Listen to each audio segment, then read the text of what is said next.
Hey witches, Tiffany here on Bewitching.Bemused. Today I want to go over a 10-item list of things that I don't really do in my practice.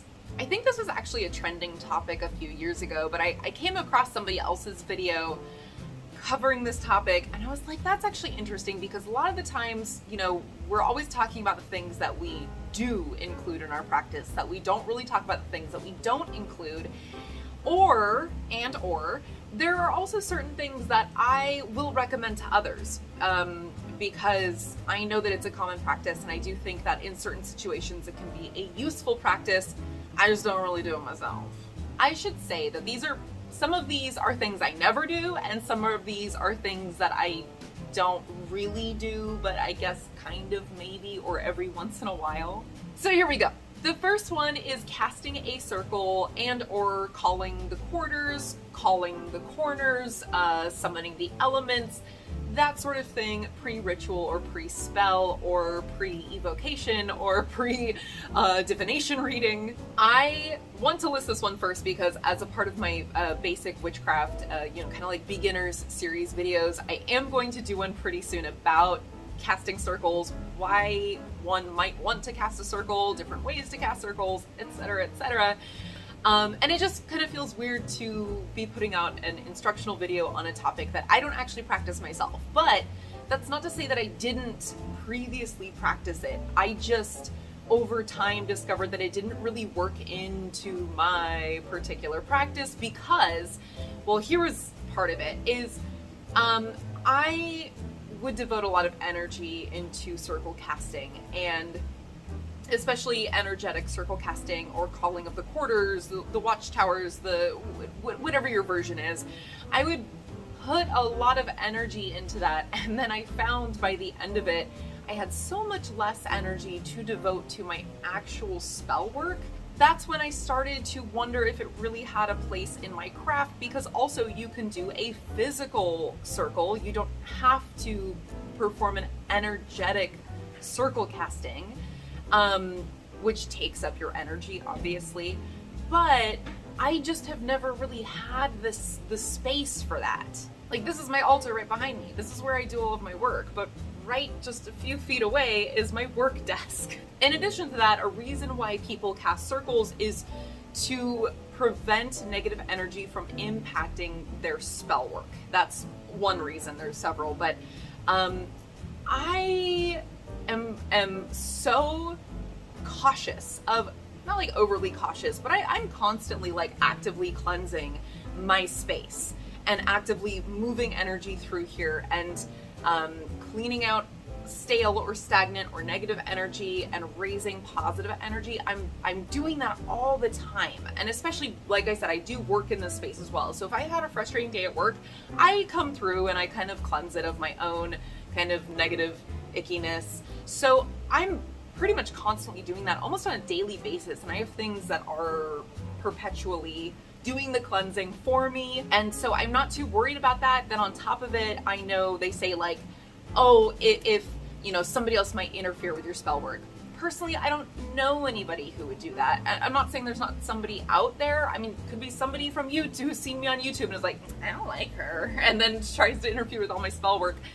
That's fine. I have other things in place to protect myself and my space and my spellcraft in general from that sort of thing. So I don't really feel the need for that extra layer of caution.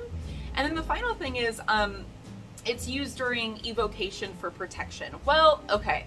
I do get it. I do understand. But, okay, where I'm coming from, anytime I'm doing an evocation, I want to feel like we're on an equal playing field.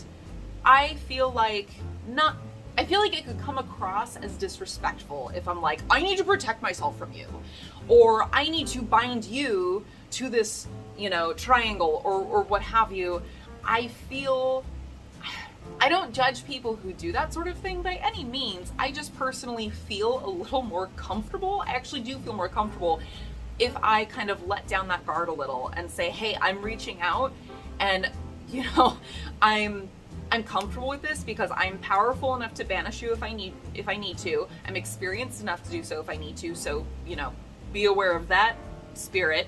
But then also, we're on a common playing field. I'm evoking you with respect and out of the hope that you will assist me and to build some sort of relationship.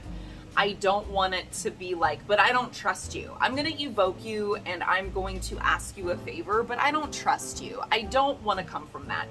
But like I said, I do still have other things constantly in place where if something lingers, I can handle it. So to me, I'm not too worried about it in the moment. And I know some people are very, very opinionated about this, and that's totally fine. You know what? It's worked out great for me so far. I've had no issues. So yeah, times when I have more recently cast circles, I guess was spirit communication in a general sense. If I'm not evoking someone specifically, I'm just sort of like reaching out and testing the waters. In that case, probably, maybe, or definitely in coven settings, we have cast a circle, and just because I'm down to be a team player and what everybody else wants to do or feels comfortable with, I'm happy to do.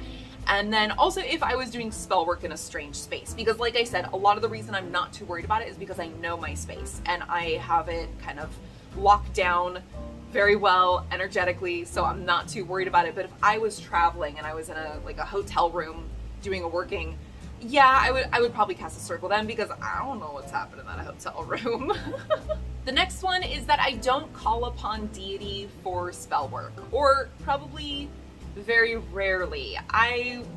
You guys probably know, if you've been watching me for a while, that I work with Hecate. Next year, my fiance and I, after we're married, are planning on trying to conceive, which I'm very excited about, but that will probably be a time where I will call upon Hecate in regards to fertility, and then also once I am pregnant, protection and a healthy, safe birth and labor and protection for the baby, etc., etc. Especially because Hecate is a protector of mothers and of young children, so she would be a great deity to call upon for that sort of thing. So I'm not saying it's a never, it's just I don't generally do it. I also started working recently with Jupiter but both Jupiter and Hecate, it's been in a very general sense. Like I'm asking them, I'm giving offerings and building a relationship so they are active in my life. I don't really do a specific spell with a petition to Hecate. I don't see anything wrong with it. It's just not my flavor. I don't know. It's not my thing. But to be fair, that is specific to deity for the sake of this list, because I have, like I mentioned earlier, in evocation, I have evoked beings, entities, spirits, demons, etc. for specific tasks.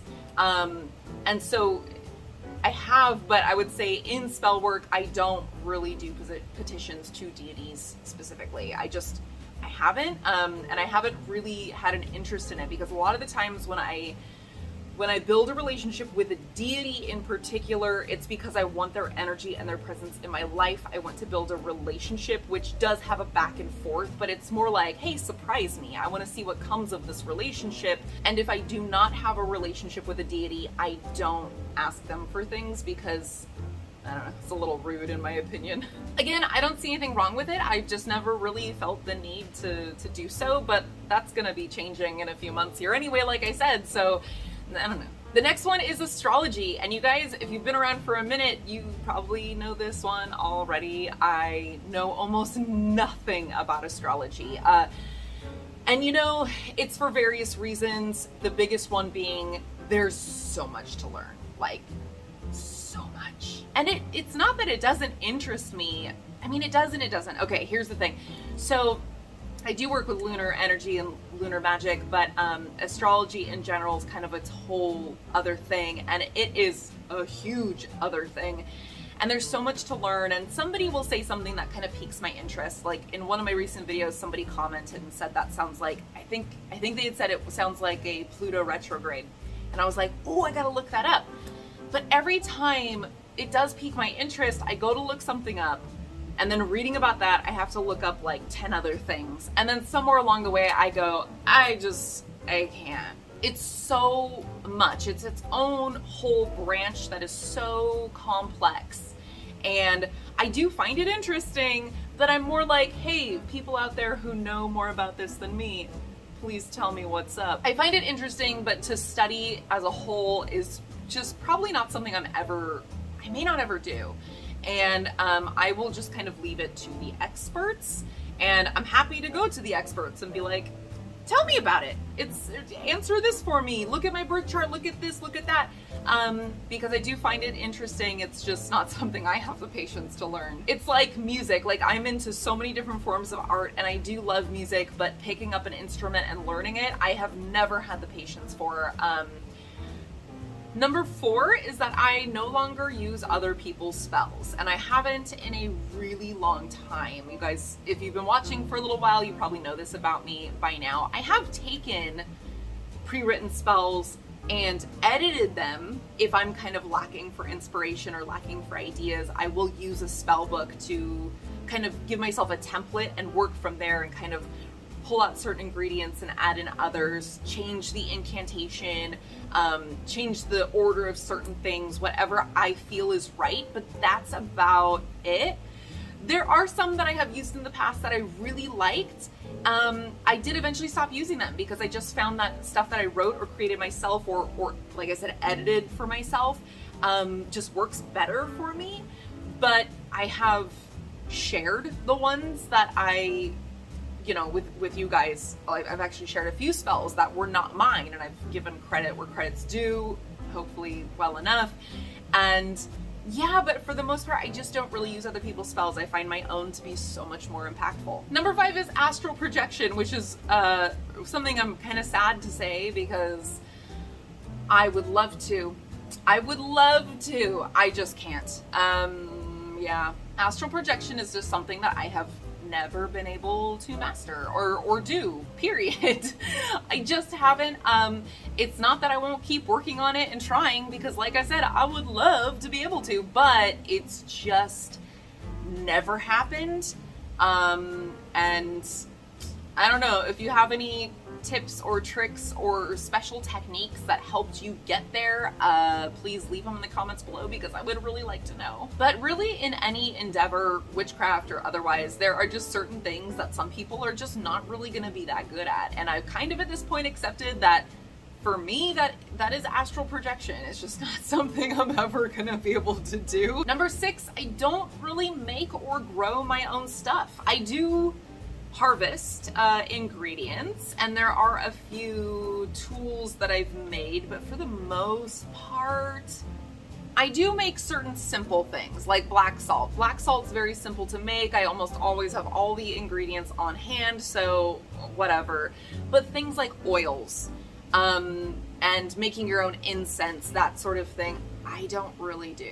It takes time and effort. For some of them, there's a learning curve. For certain things, like making oils, you're gonna want a lot of your carrier oil on hand, and then you have to put in herbs and other essential oils or things like that, and then you have to let it sit a period of time, and then you need to...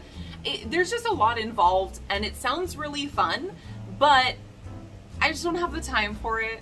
So I just prefer, if I'm looking for something specific, I will just purchase it. That's one example, though. There's a lot of other things that I know some people just make themselves and do an amazing job. And there's, in certain parts of the witchcraft community, there's this idea that you are supposed to be making everything yourself, and you're devoting your time and energy into it, and that I would agree with. I would say, things are probably stronger for you when you are devoting your own energy into it, especially if you are putting in your intentions for an oil.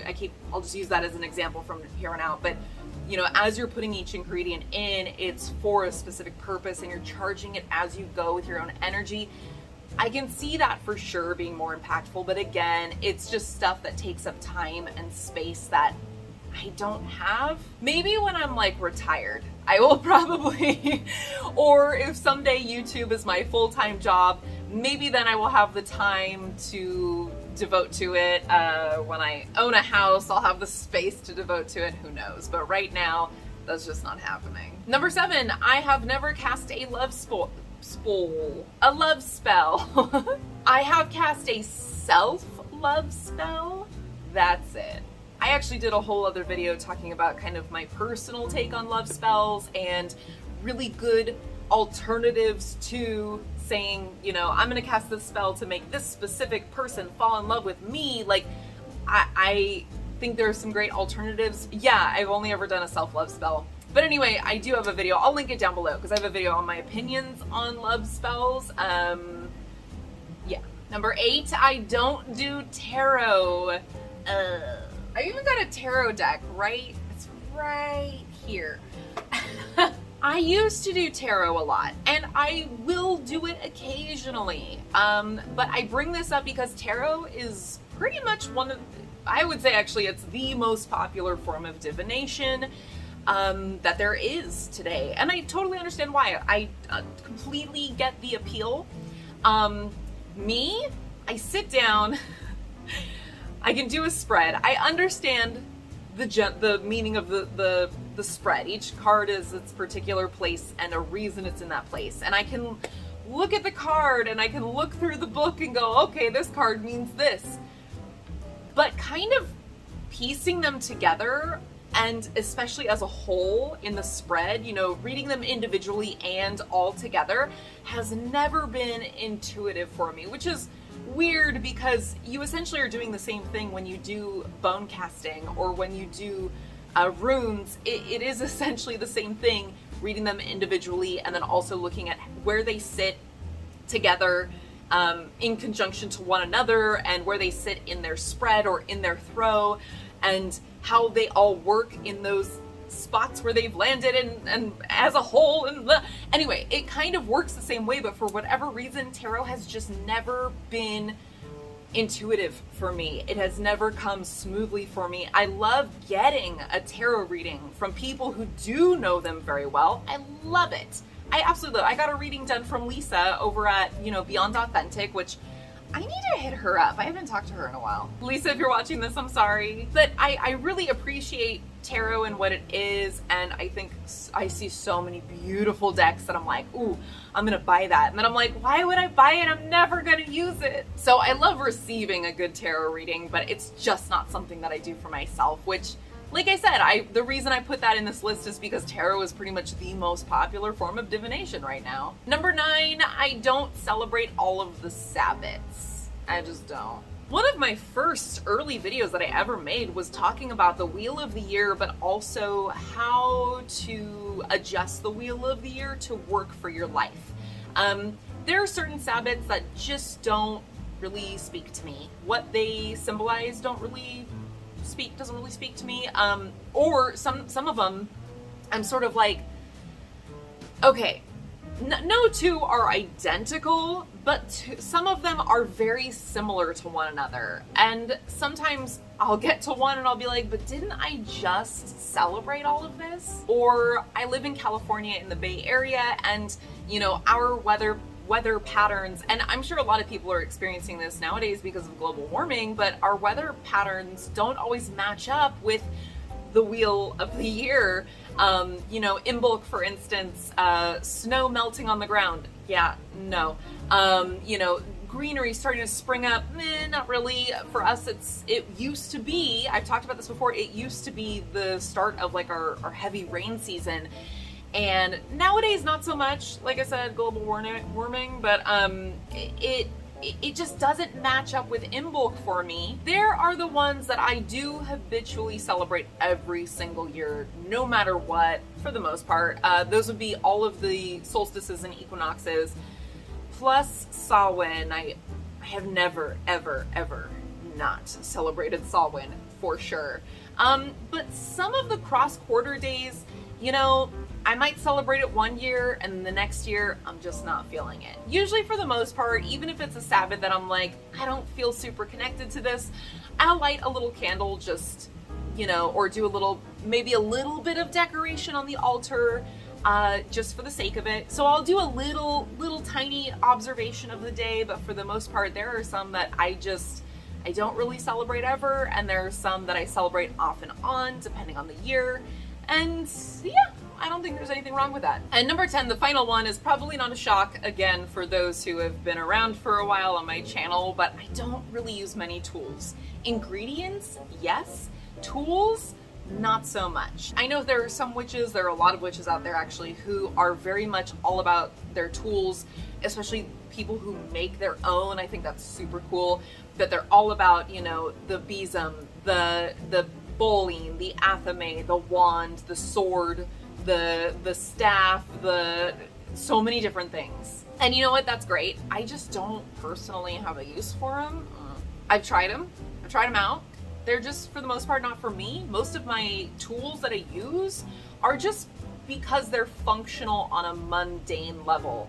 Like a cauldron, for instance. A cauldron is very safe to use for burning items inside of, so that's why I use a cast iron cauldron. And for the longest time, I just used a heat-proof bowl. I just liked the look of a cauldron better, so I started using that instead. But like, I mean, so I have some of these things back here, and they're really just, I'll be honest, they're decorative. I like how they look on my altar. They help me get that kind of witchy aesthetic that I like down for me. And then, I mean, all right, this guy was originally part of my Ren Fair costume. He still is. And I mostly use it to open packages. That is terrible, but it's true. Okay, this is getting threatening, so I'm gonna just...